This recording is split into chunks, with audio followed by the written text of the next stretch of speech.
But my dad was in prison for 26 years, right? 26 years of my life, from 3 years old. Um, I was empty, right? I look at identity as reflection, right? Not having a father in the home is like not having a mirror in your house. You don't know what you look like. They tried to count me out, I'ma gon' count me in. Fill up my bank account, now I got something to spend.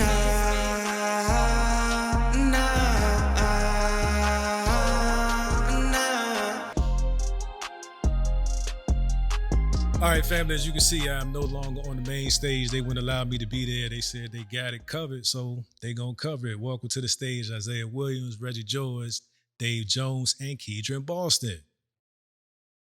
Nothing, guys. And just for reference, this is an event. Like we got dinner, we got the chefs going on. You see some of that footage inserted, but this is a fellowship. This is not a production for the sake of production. So there's some background noises, and again, you got to get in the environment next time. We'll let you know how to do that. Want to shift the conversation, well, push the conversation a little bit further and talk about what does God fit into identity, how you identify as or identify with, right? And where specifically was that point in life where God had to insert himself to adjust who you know yourself to be? So we'll start left to right, viewing audience left to right. Isaiah? Man, a great question. I think for me, I'm 42, but my dad was in prison for 26 years, right? 26 years of my life, from 3 years old. I was empty, right? I look at identity as reflection, right? Not having a father in the home is like not having a mirror in your house. You don't know what you look like. You don't know how to move. You don't know how to mimic. You don't know how to apologize when you're wrong. You don't know how to do the things that you should. So for me, there was a lot of reflections I had to look in the neighborhood, in the community, but none of them was my pops. So fast forward, it's good to know Pop's home. He and my mom still together. That's the beautiful part of the story. But at the end of the day, God he was inserted in my life throughout my life. I just didn't notice it. I grew up very God conscious, right? My family was in church. I went to church because I had to go to church.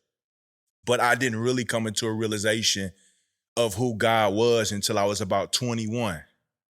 I received Christ, but even then, there was an identity conflict, right? Because he presents you with something opposite of who you've always been.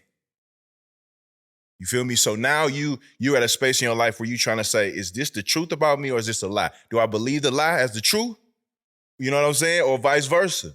So then I started to war and I started to have challenges with my pops, right? That unforgiveness started really tapping in the moment I met Jesus, because now I'm like, this is who God's saying I am, and this is who I had to figure out I had to be. So it's conflict. Fast forward, married, divorced, right? All of that, I believe in some degree, played into identity, right? And still grappling with the identity of Christ. But the moment that things changed for me, it was even in my first marriage, but the moment that things really changed for me is when I knew that I was a son. It wasn't about what I did. It wasn't about what I didn't have. It wasn't about what I couldn't become. Even me trying to become something and failing, it was still like, you my son. But the conflict was still there because I was like, I don't even know what that's like to try and fail, and the man is not disappointed and or happy, right? But then ultimately, it became, no matter how much I had, I would still love the same. No matter what deficit I was in, I would still love the same. No matter if I did brilliant at something or if I did horrible, I knew he still rock with me the same way. So at that point in my 30s, I said, man, regardless if I'm up or down, I am a son and my identity is in him. It is in him, right? It's not in what I do, in what I become, because none of those things will ever give me validation, right? And knowing who I was helped me to not perform, right? It was that I did things from validation, not for validation. I did things from acceptance, not for it. And when that started to happen in my life, I did it from love. Now forward, everything changed for me. Everything changed for me. That is good. I knew I should have. Yeah. He came out with the I knew I should have sat down there, dog. You know what I'm saying? in the right spot. But for me, man, anybody who has ever heard me speak, man, know I always quote Miles Monroe in saying that adversity introduces a man to himself. Right. And I think most of us, especially as men, as young men, we get introduced to God via adversity. You know what I'm saying? I heard a lot of the gentlemen talking earlier that our challenges and our valleys is really what gives us our faith, but then it also gives us our trust. You know, I heard that said earlier because let's take marriage. A lot of us are married, right? And until you go through some adversity, until you go through some, man, it's hard to identify your old lady. And it's hard for her to identify you. And it's the same thing in life. It's the same thing as men. It's the same thing as fathers. I think a lot of adversities and a lot of valleys is where God shows up. And I also quote a vampire in Brooklyn a lot, man. Eddie Murphy says, if every day is a sunny day, then what's a sunny day? See, I don't think we gain our trust and we gain our faith in God on the sunny days. I think that happens in the storm. I think that happens in the trials. I think that happens in the tribulations, right? And for me, man, even as a youngster, man, I grew up with the most severe form of asthma known to man. But that was my introduction to God. I remember speaking, bro, and again, you don't know who you speaking to when you 8, 10, 9 years old. And again, you introduced to God in church, or you introduced to our parents' faith and our parents' relationship with God. But I think, especially for young men, bro, it's always some kind of struggle that really gives you that true introduction to start that relationship with God. Adversity through whatever it is, man. You know, mostly everybody in here know my story, man. You know, one of my daughters almost get killed. Like, bro, I've never been as close to God. But it Tom.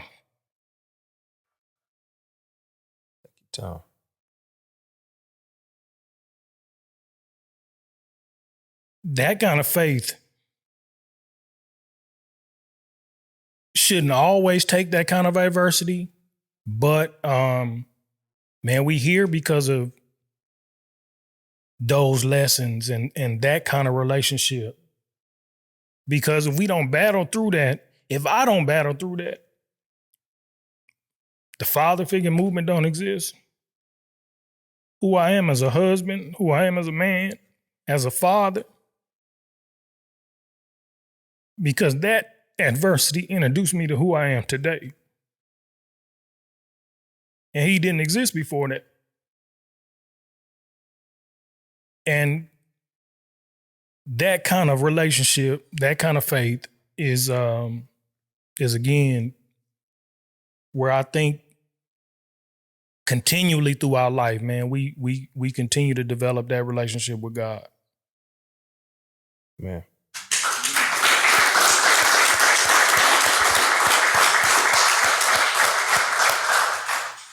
My bad for crying, bro. No, you good. Take your time and let them use You just made the podcast that much better. Hey, bro. Yeah, we can cut it right now if we need to. I appreciate that question that you asked. It's a very personal question to me. So my name is David Jones, which is also my father's name. I was very fortunate to have my father in my life every day. My father is a minister, and he has been since I was, I don't know, let's say 10, 12-ish, somewhere right in there. I remember my dad before he was saved. So my siblings don't know that version of my dad. I'm the only one of his children that knows pre-Jesus dad, coming to Jesus dad, and dad that I know now. And that was a particular struggle for me for this reason, in that growing up in church, being made to go, that's not I think a particularly unique story for a lot of people. But having this thing like, man, this is not making sense to me. Dad hanging out with the homies, drinking beer, that's fun. I want to do that. But then coming to see my dad evolve into this person who has an understanding of God, and then being made to feel as if I had to measure. My dad is my hero. I look just like him. We got the same name. If I'm in town, that's Big Dave and I'm Little Dave. That's who I am. Another version of him. And wanted to measure up to that.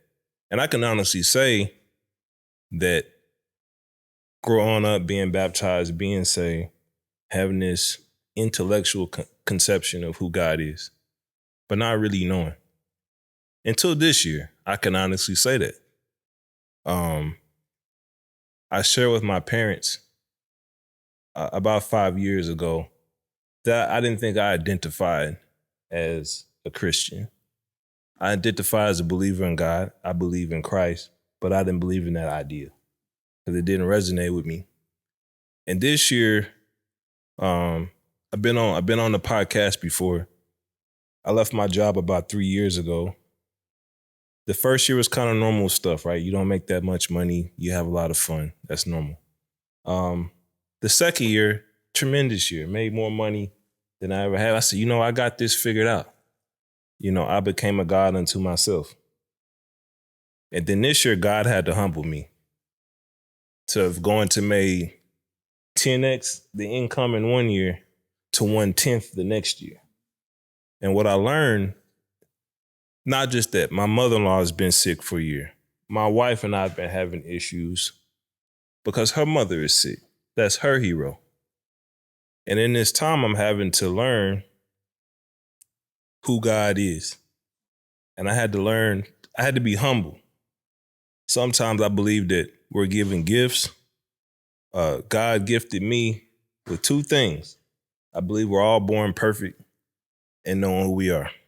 We get trained to be somebody else for a number of reasons, and that's okay. And what God gifted me with was almost an unbridled amount of optimism and idealism. So I'm very into who I am at any moment. And I think that that's ideal. And naturally that has issues.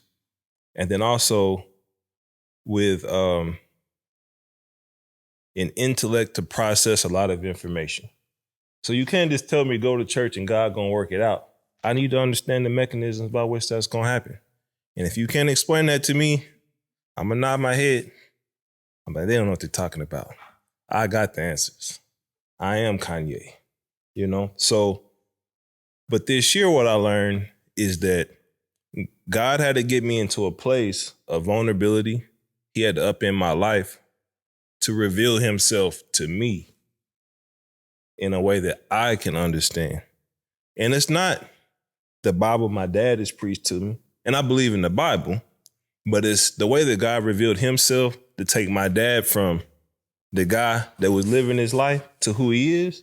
God had to reveal himself to my father in a certain way. And any loving father would say, because, son, I don't want you to be lost, I'm going to reveal to you what God has revealed to me. But God didn't make me the same person, even though we have the same name. So he had to put me in this position. My dad was around the same age when he had this enlightenment. I don't think that's coincidental. And to where now I know that all of those parts of me that I was afraid to express, because I was afraid to be rejected. I was afraid to be unloved. I was afraid of, if I didn't attach my identity to the external, so my achievements, the kind of husband I am, how I express my faith, well, who am I outside of that? But God had to show me that you have this core energy, and as much as you are full of love, you are also full of wrath. That's what makes you who you are. In the same way that God created the earth, he's also destroyed it. That is part of who he is. And he does those things for a reason. That adversity. When you get off track, he gonna get things back on track. That's the nature of things. So for me, my identity this year has become to know, you know what? How can I learn to be peaceful, kind, confident, who I actually am, in spite of the external?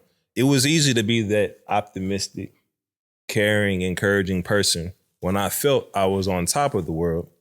But when the world's on top of me, will I still be the same? So that's how God has revealed himself to where I can speak more confidently about my faith. I used to be embarrassed to maybe pray because I didn't pray the way my mama prayed. I didn't pray the way my daddy prayed. But now I just know I can have that conversation with my father to say, you know, Dad, you know, I'll share something on Facebook. And when I was younger, my dad would just fire off a scripture. I'm like, man, nobody trying to hear all that. You know, you preach to me all day. But now I understand that he's showing me a passage and guiding me on the journey because he knows I'm on my journey.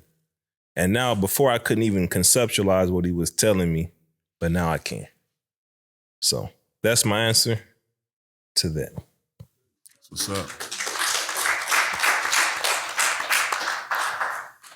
Man, bless y'all. I guess I'll just start here. I was a young parent at the age of 19. My now wife and I, we had 2 children. I'm 39 now. My oldest son is 23, so you can do the math. We have 4 children now. And so growing up, my mother wasn't always saved. I've seen the pre-Jesus mama, the pre-Jesus stepfather. That's my dad. I've seen the struggle with drugs, when he was struggling with crack. My mother was a chain-smoking alcoholic, but then I saw how God changed her life. And for the last 35 years, they've been married, saved, sanctified, and I've just watched them grow in that way. So I've watched my mother have relentless faith, trusting in God no matter what. But when I had children before marriage, and that version of me and how I'm just gonna be real, received by my family in that way, it was tough. Like I knew they cared, I knew they loved me, but I did feel like I was out on my own. Like, you're a man now, you making man moves, do what you do. And so what shifted for me was when I really had to trust God for myself, when I realized that I couldn't do it on my own. When I think of identity, the word that resonates with me is security. Because when I know who I am and whose I am, I'm secure. When I don't know, I'm insecure. There's an insecurity there because I'm like, I don't know who I am. And so I had to really put my faith in action and say, God, I'm going to trust you because I can't raise these kids without you. I can't be a good man to this lady if I'm not loving you right. I can't love her right. And we had that conversation because it was almost done for us. And I had a conversation and it was on me, 19-year-old boy. I'm going to A&M and I'm traveling back and forth from San Antonio to College Station, doing the best I can to take care of my family. And I'm singing in clubs and I'm doing shows at parties, frat parties, sorority parties, and just everything that comes with that. But also I have a fiance and I have children and all of that right there, me trying to fit in and do things unbecoming of my character. I actually had a friend to tell me, he said, bro, you need to step your game up. You only got one baby mama. So the circles I was in, I had to really remove myself and make myself busy. That's what I used to call it. I had friends ask me, man, how'd you do it? I had to make myself busy. When I would get phone calls, I would say, bro, I'm with the family. And I wouldn't be lying. But I had to make sure that I didn't put myself in positions that was going to cause me to be insecure because I know that wasn't who I wanted to be. I know I wasn't supposed to be smoking and drinking and doing those things. But when I was in that atmosphere, I became something else. became a wannabe. I want to be like them for right now, but that ain't who I am. And so removing myself from that, say, God, I'm going to trust you because I want to make sure that I'm the best man I can be for this woman. This is your daughter. These are your children. I want to make sure that I'm the best that I can be for them, to steward that well. But when I realized that God, that I had to put my trust in him, even to this day, like I remember times, and I was telling Philip earlier, I remember 10 years ago, maybe 12 years ago, my wife and I, we were on housing. We were on government assistance. You know, we're young parents trying to go to college, finish. We needed the help. Thank God we worked and we had a plan to get what we need and then to transition off. But there were moments in my life, and I remember right now, I see the apartment. I would sit my oldest two, my daughter, my son Aaron, and my daughter Symphony. I would sit them down. I would say, hey, this is what we're trusting and believing God for. We're believing God for a bigger place. Mommy pregnant right now with Zion.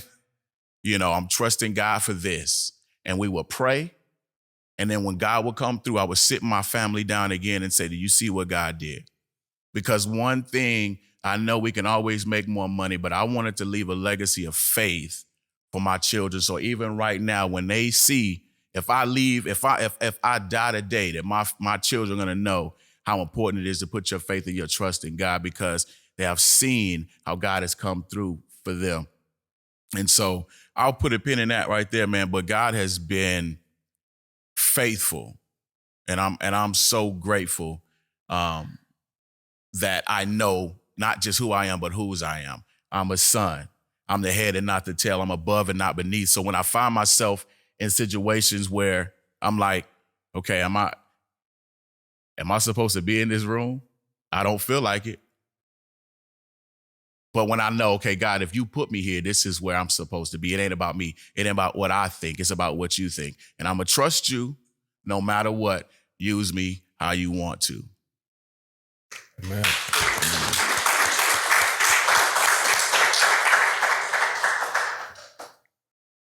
First of all, listen, just phenomenal feedback from all of you guys, honestly.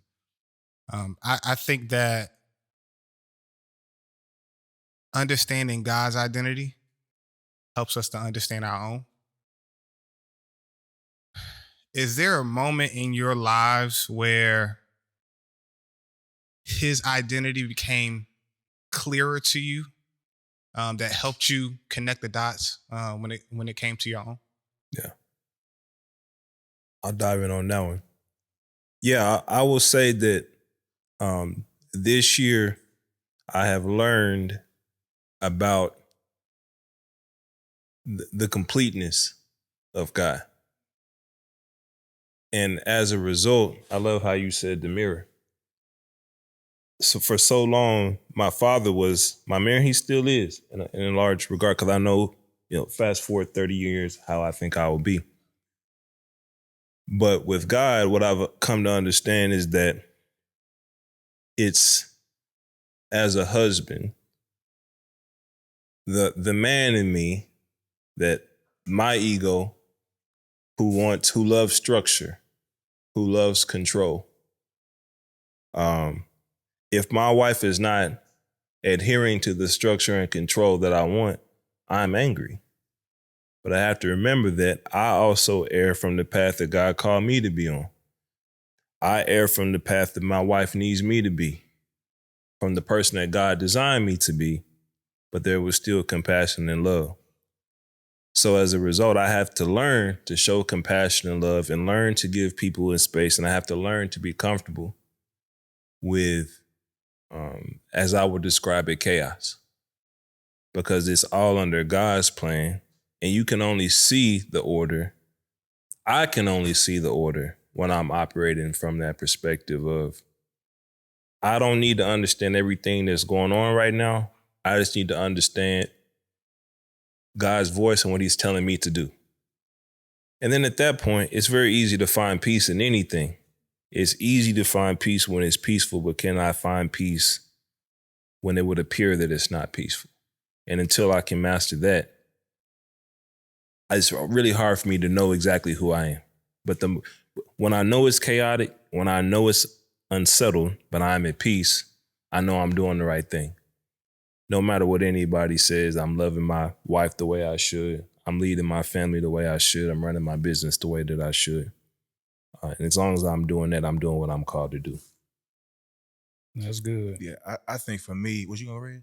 No, go ahead. I think for me, man, when you asked the question, I was like, yeah, somebody else go. Because I wasn't sure, right, how I was processing the question. So I'll give language to it the best way that I can for me. I think there are multiple points in my life that were defining, right? You know, I'll say it like this, that he doesn't hide things from us, he hides it for us. You know, the Bible says that it is the glory of God to conceal something, right? Meaning it's a discovery, right? So there are certain moments in my life where I was like, oh, okay, this is who I am, like in him. And then it'll be about a 5 or 10 year span. And I'll have to be like, whoa, and something will happen, right? Not just something bad, right? Because it really rocked me to the point where God kind of checked me, was like, I just don't want to be honored or sought when something bad going on, right? I feel like it brings God not so much more glory, but another amount of glory when you can honor him when you don't need him in that way, right? Like 911. But just to bring you up to speed, my wife and I, we were living in Florida, just got a house built, right? This is in May. I was living in Florida, 1.5 years, pastoring up there, serving, just started a second campus, right? And built the house. Like, things were amazing. Things were going great. Life happened. We had to move to Texas, transition from the church, right? Sold the house. Only lived in there for 6 months. Built the house for somebody else, right? Transitioning here, honoring God and following my family. But in that moment, as a man, even though I feel like I'm a secure dude, I came to Texas and I'm like, Lord, I ain't pastoring no more. What I'm gonna do? Again, in that identity space, at some point, I start connecting to what I was doing, right? Oftentimes in my life, you get in this stride, like, I'm good, regardless, but you start doing something solid long enough, you'll mesh with it. And once it's transition, which now I'm like, well, I'm not even pastoring no more. I had to go get a job. Like, I'm working a straight 9 to 5. I'm just keeping it 1,000. I'm working it out. I'm on a phone. I'm working remote though. Praise the Lord. I'm working remote. Right? I'm working remote. We came to, I'm speeding up. So we moved to Florida. I'm now working remote. My wife was doing great. Wife was doing amazing. She was in,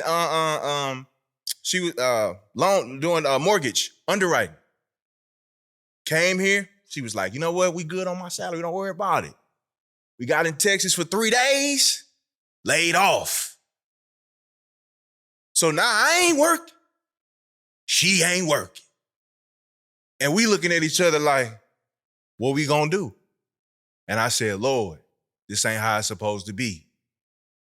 But in that moment, I recognize and I remember, he told, in the story, he said, hey, go to the brook. He told him, go down to the brook, and he said, it's gonna be food there.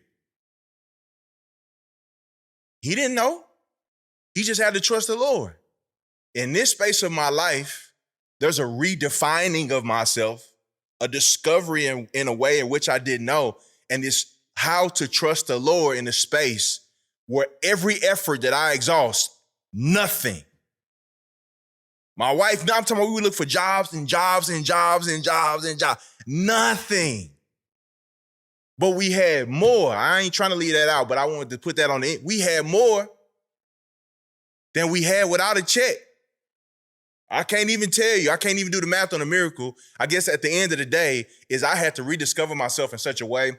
It was in a level of trust. I didn't always have to trust the Lord financially.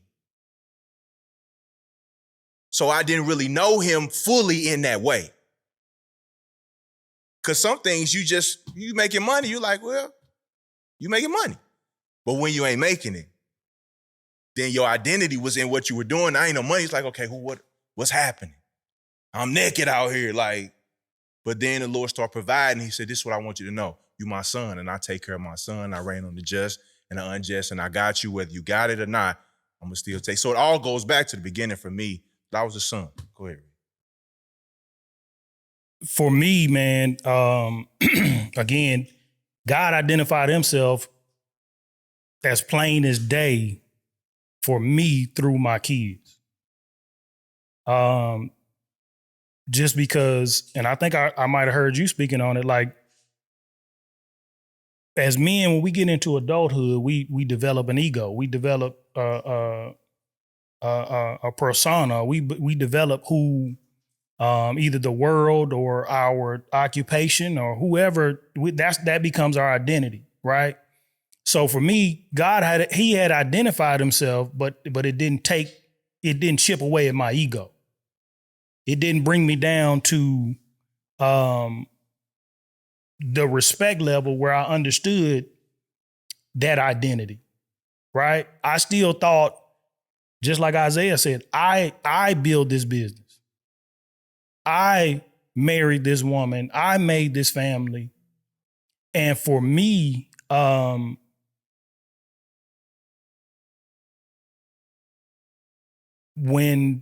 anytime my girls were, and again, man, I'm a father of girls, so it's a little bit different. But when my baby was in the hospital, man, it made me give God the ultimate reverence,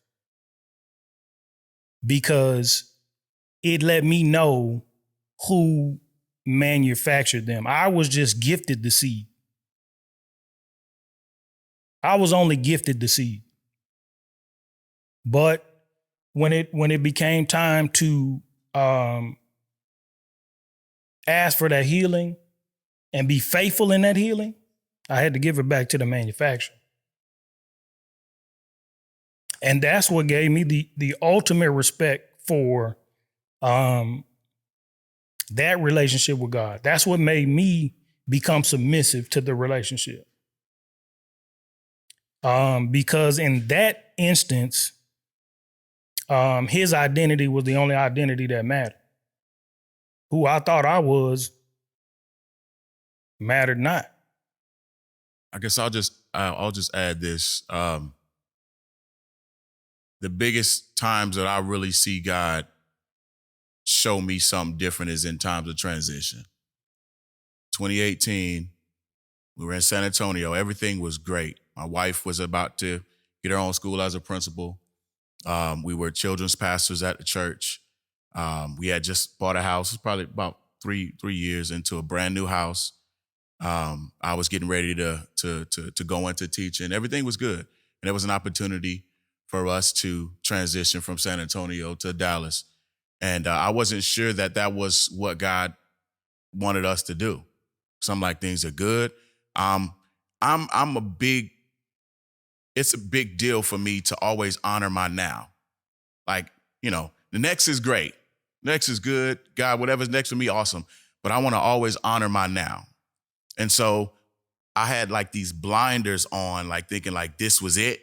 And I'm like, nothing else, Lord. This is where you got me. And when this shift came, I almost took it like a compliment. Oh God, like that's an opportunity you give me. Oh, thank you, Lord. That's cool. Man, I'm honored that you would ask us to transition that way, but we good. And this was the second time that we had to deal with that. First time I told my wife to pray. We ended up getting into becoming children's pastors. This time she told me, said, we need to pray. And so after we prayed and I felt like, okay, God, this is something that you for real about. Said yes, fast forward on the way up. All I knew was that she had a position. I was just going to be the best volunteer I could be. I said, God, I'm going to trust you. I didn't know what I was going to do when I came up here.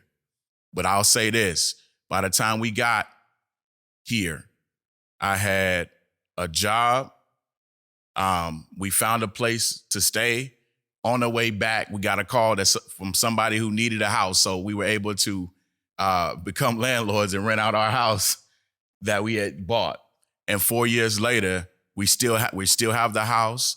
I have excelled in the company that I've been consulting with. But in that transition, I had no idea because everything was good.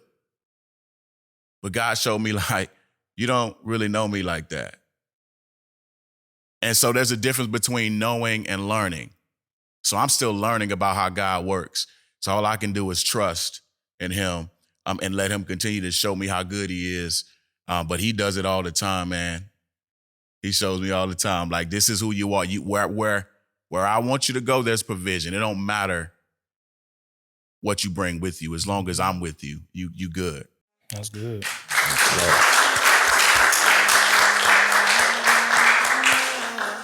They tried to count me out, I'ma gon' count me in. Fill up my bank account, now I got something to spend.